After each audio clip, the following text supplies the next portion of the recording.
Au sommaire d'Info Hebdo, remise de chèques au Lions Club.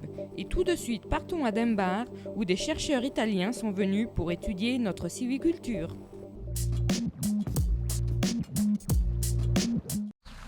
Un groupe de chercheurs et de scientifiques italiens sont venus en Alsace pour étudier notre sylviculture, notamment celle des feuillus précieux. Je vous souhaite la bienvenue et je me réjouis de partager cette journée avec vous aujourd'hui. Ils sont venus ici en Alsace pour apprendre les techniques d'une sylviculture proche de la nature pour la production des feuillus précieux. Le passage régulier en coupe détourne les arbres objectifs pour les faire grossir de façon soutenue en évitant le dépérissement des branches basses. Ils atteignent le diamètre de récolte vers 80 ans pour le bouleau et le frêne, 100 à 120 ans pour le hêtre et 150 ans et plus pour le chêne. Cet étalement des récoltes permet de repartir dans les trouées avec une nouvelle génération et évoluer vers une forêt durable, gardant le même aspect et fournissant un revenu constant. Dans la parcelle 1 du Grosenwald, où la tempête de 1999 a dévasté une dizaine d'hectares, certaines zones sont reconstituées artificiellement par la plantation sous protection contre le gibier de feuillus précieux tels l'alisier, le merisier et le chêne. Le complément en semis naturel de bouleau et autres essences pionnières contribuera à l'éducation des 50 à 80 arbres objectifs à l'hectare. Nous avons dans les groupes de chercheurs, nous avons des techniciens de la région, de l'administration régionale. Et je suis le responsable du groupe et j'ai porté des techniciens italiens ici pour se confronter avec les techniciens français. Nous sommes arrivés à vous remercier encore et à bientôt.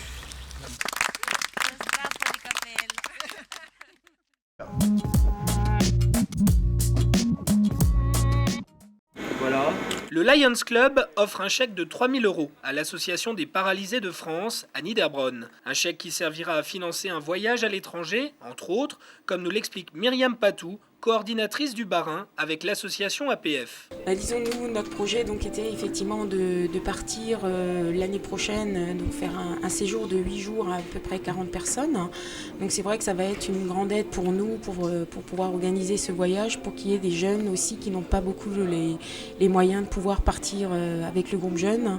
C'est moi qui avais fait la démarche à titre personnel parce que je me suis dit il y a beaucoup de jeunes dans le groupe jeune qui vivent en foyer, qui n'ont pas les moyens qu'a mon fils, parce que bon, lui, il a la chance de vivre à la maison, il n'a pas de dépenses, mais les jeunes qui vivent en foyer, ils ont 30 € par mois d'argent de poche. Tout le reste de leurs allocations vont au foyer. Cette année, en plus, notre club fête ses 20 ans, donc il est de notre devoir, par rapport aux actions qu'on mène régulièrement, de pouvoir ramener un petit peu de joie et de bonheur de façon totalement désintéressée à des personnes plus démunies que nous. Tout au long de l'année, on récolte des fonds et on a vraiment comme temps fort pour cette année 2005 le concours d'élégance automobile qui aura lieu les 2 et 3 juillet 2005 et les fonds qu'on récoltera à cette occasion, comme ceux pour la vente de brédéleux qui se fait habituellement toujours au mois de décembre, nous permettront de récolter des fonds afin de financer que ça soit comme là des départs en vacances, un chien guide d'aveugle, etc. Notre but est réellement d'amener un peu de joie et un peu de bonheur auprès de plus démunis que nous.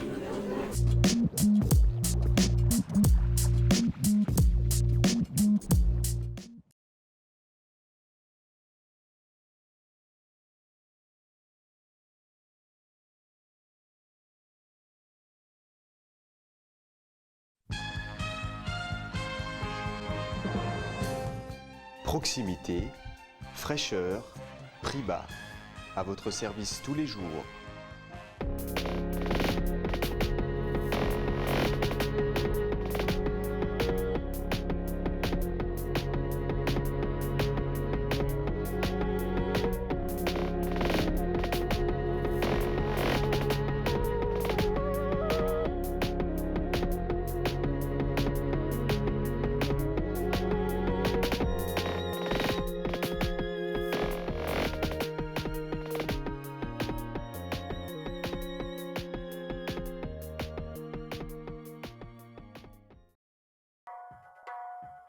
Au sommaire de Mac 3V, une recette de poisson. Et tout de suite, retrouvons Elsa et Monsieur Lambert qui nous parlent des carpocaps.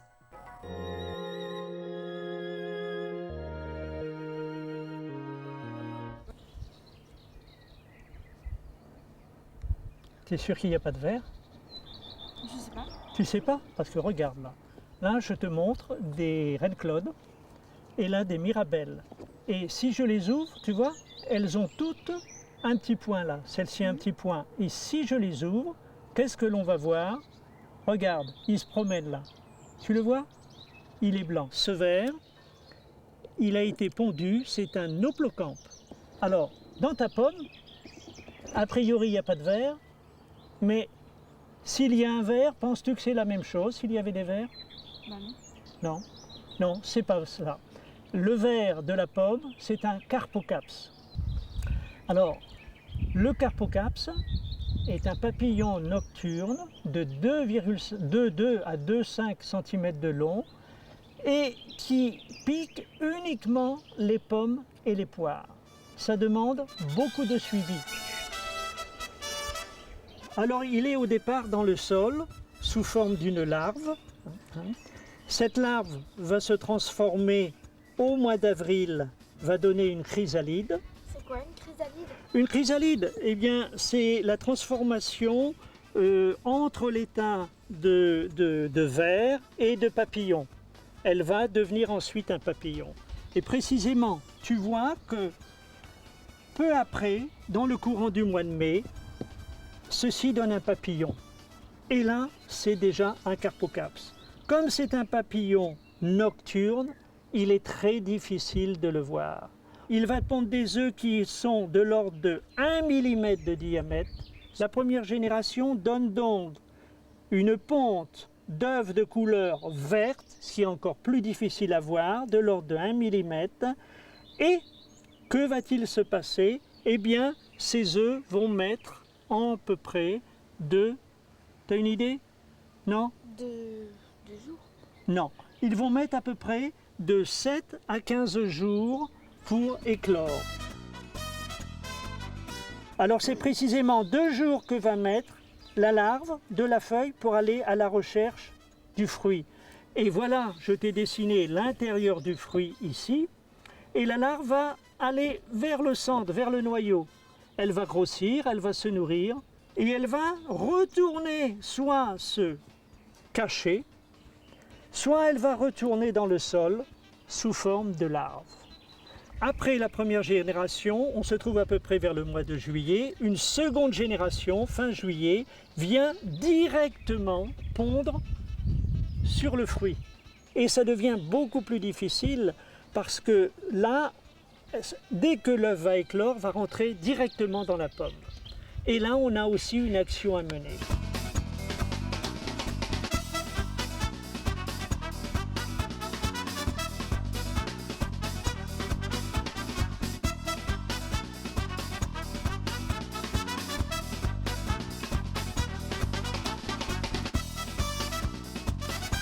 On va piéger, c'est-à-dire le carpocaps viendra la nuit se faire piéger de la façon suivante. On va les mettre sur le pommier, là tu peux le mettre ici, et on viendra revoir, voilà, et on repasse demain ou après-demain, et on vient voir si on a piégé des carpocaps. C'est uniquement un indicateur. Voilà un exemple. Ce que l'on va faire, on dresse autour de l'arbre du carton ondulé que l'on serre très très fort ici avec du fil de fer. Et qu'est-ce qui va se passer? Eh bien, les larves qui veulent redescendre, retourner dans le sol, vont se faire piéger parce qu'elles cherchent un abri, ainsi que celles qui veulent monter. Alors il y a 2 solutions. On peut aussi, en plus de celles en mettre sur l'arbre, mettre des piquets, ce qu'on appelle des piquets pièges. Tu vois, c'est du carton ondulé que j'ai mis autour d'un piquet et que l'on peut planter autour de l'arbre. On en met 1 ou 2.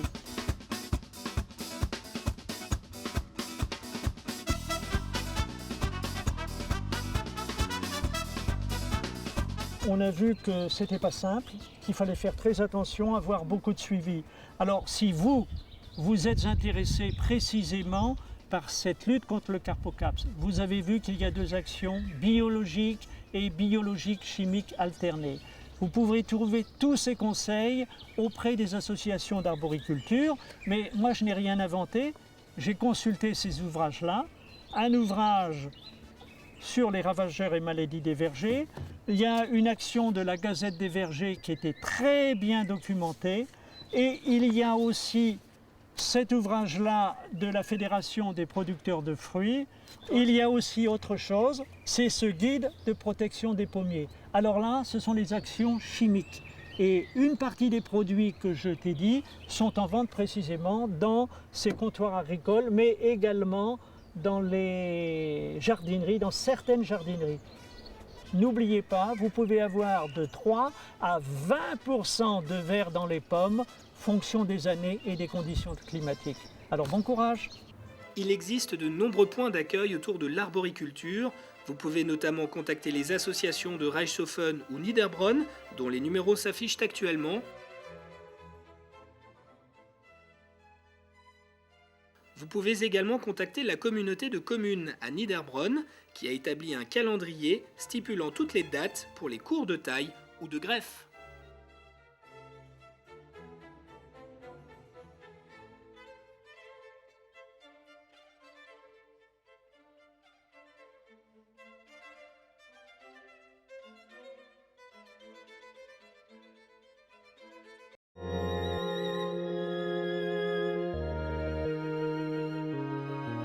Bonjour, aujourd'hui nous allons vous présenter une saule en streusel, c'est-à-dire c'est une saule qui sera pochée et qui sera surmontée d'un streusel d'herbe et accompagnée de petits légumes de printemps.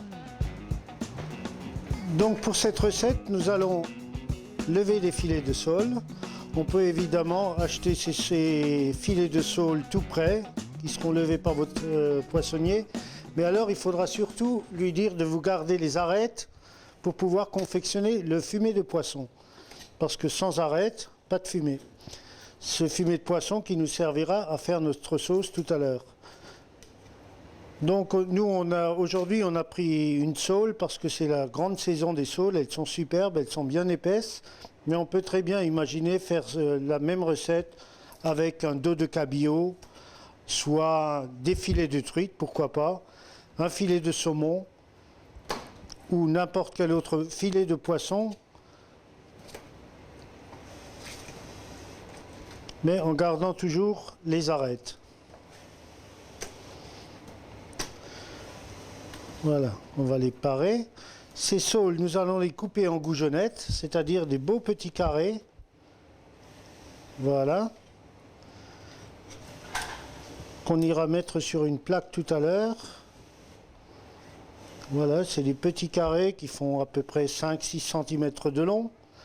Sur la largeur, si vous faites un autre poisson, ça peut être des beaux pavés de cabillaud, des filets de truite qui seront à peu près pareils. Et toutes ces parures, on va les prendre pour faire réaliser notre fumet de poisson. Pour le fumet de poisson, on va prendre nos arêtes, on va les mettre dans une casserole. On va mettre le vin blanc, un petit peu d'eau,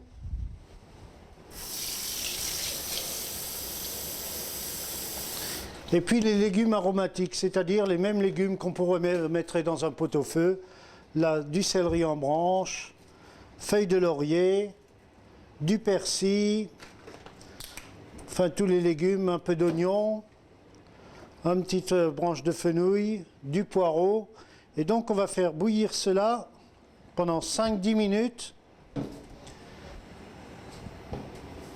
pour réaliser tout à l'heure notre sauce. En attendant, on va se mettre au streusel et on va faire le streusel d'herbe. Donc pour le streusel d'herbe, on a notre mie de pain râpé. On va rajouter des herbes, donc là on a de l'aneth en l'occurrence, on a de l'estragon, on a un peu de persil, un peu de livèche. On va rajouter une quantité égale de beurre, du sel bien entendu, du poivre. Et nous allons mélanger ces ingrédients pour en faire ce fameux streusel.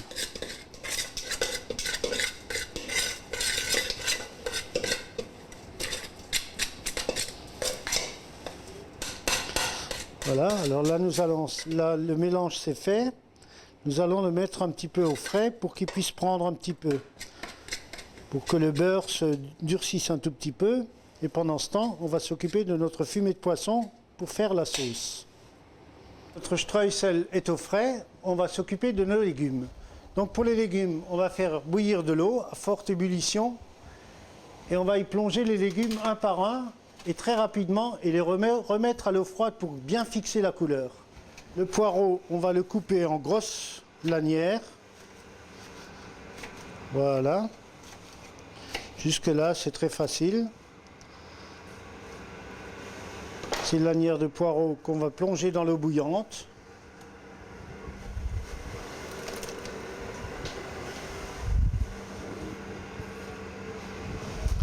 Voilà, donc des légumes de saison, ce qu'on trouve, on a trouvé des mange-tout. Voilà, on va les laisser prendre l'ébullition et après 1 ou 2 minutes, on va les rafraîchir dans l'eau très très froide, dans l'eau glacée pour fixer la couleur. Donc là, nos légumes sont cuits, donc ça a mis 40, même pas 1 minute. Donc on les gardera bien craquants pour avoir un craquant sous la bouche qui soit du plus bel effet. On a une très belle couleur. Voilà, on va les laisser refroidir sous l'eau froide. Donc là, on va passer à l'opération suivante qui consiste à mettre les saules, on va les plaquer dans une plaque beurrée. On va coucher nos filets de saule. Voilà. Un petit peu de sel. Et on va mettre le streusel par-dessus les saules. Donc notre streusel, on va le poser sur nos saules, sur nos filets de saule. Mais il faut toujours veiller à ne pas surcuire le poisson. Le poisson, il faut qu'il reste rose à l'arête, c'est-à-dire qu'il soit juste cuit au moment qu'il atteigne à peu près 60 degrés à cœur à l'intérieur du poisson. Et donc là, il est le meilleur. Après, il commence à dessécher, à devenir un peu gris et il perd de sa saveur et de son juteux. Donc si vous avez un poisson bien juteux, c'est qu'il était souvent bien cuit. Donc la cuisson, c'est très très important. Donc là, on a nos saules. On va mettre un petit peu de fumée de poisson. Le fumée de poisson qu'on a mis en route tout à l'heure pour faire la sauce. On va juste mouiller le fond de la plaque. Voilà. Et alors voilà, donc on a mis juste un tout petit peu de fond de fumée de poisson et on va les passer au four. Donc au four, on aura allumé la voûte du four à 250 degrés pour que le streusel soit bien croustillant au-dessus. Donc là, on passe à l'opération suivante qui consiste à faire notre sauce. Donc on avait nos arêtes de poisson, notre garniture aromatique et on va passer ça dans une petite passoire. Et on va le crémer et le faire réduire jusqu'à avoir l'épaisseur désirée. On va faire réduire à peu près pour qu'il reste à peu près 5-6 centilitres. On va réduire le fumet et on va rajouter un petit peu de crème, ce qui va faire épaissir notre sauce. Pendant que notre sauce réduit, on va chauffer les légumes. On va prendre une casserole, mettre une noix de beurre. On va mettre nos légumes à température. Donc on mettra un peu de poireau, un mélange de légumes, en fait ce que vous avez, ce qui est de saison. Un petit peu de sel. Voilà. Donc on fera attention de ne pas trop les cuire, parce que sinon ils perdront la couleur, pour garder une belle couleur bien fraîche. Donc nos légumes, on va les dresser sur l'assiette.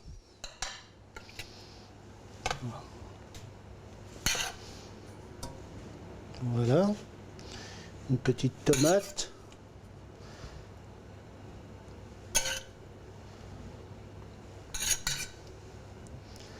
On va dresser la saule par-dessus. Alors, comme vous verrez, notre streusel, il est bien croustillant.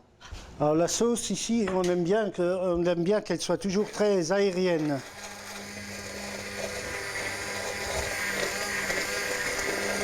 Donc nous, on la mixe avec un mixeur plongeant pour avoir vraiment bien la mousse et que la sauce soit très légère, très mousseuse, très onctueuse. La saule, donc on va parsemer le reste avec un peu d'épluche de cerfeuil. Et le reste de sauce, en fait, on ne va pas la mettre toute sur assiette, on va la dresser en saucière. Voilà, comme ça chacun pourra prendre, suivant son envie et son appétit, pourra prendre de la sauce. Donc voilà notre streusel de saule aux légumes printaniers, une belle couleur, bien fraîche, bien printanière. Bon appétit, bonne réussite.